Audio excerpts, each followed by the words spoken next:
সফলমণ্ডিত হওয়ার জন্য আল্লাহর কাছে পানা চাচ্ছি। সম্মানিত প্রিয় ভাই আমার, আমি আমার আলোচনা শুরু করব।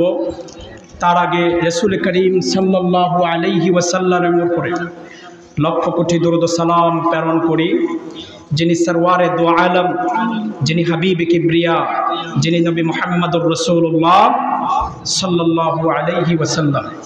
প্রিয় ভাই আমার, চমৎকার কিছু কথা বলবো, আপনারা কি শুনবেন? বলেন, শুনবেন? রাজি আছেন তো ইনশাআল্লাহ?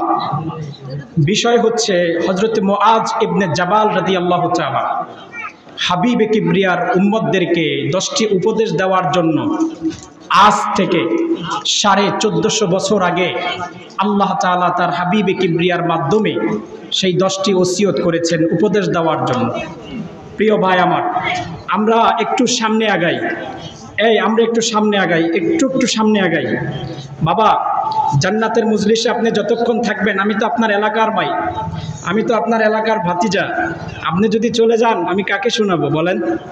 আপনারা থাকলেই না আমি আপনাকে শোনাবো। শুরু করো।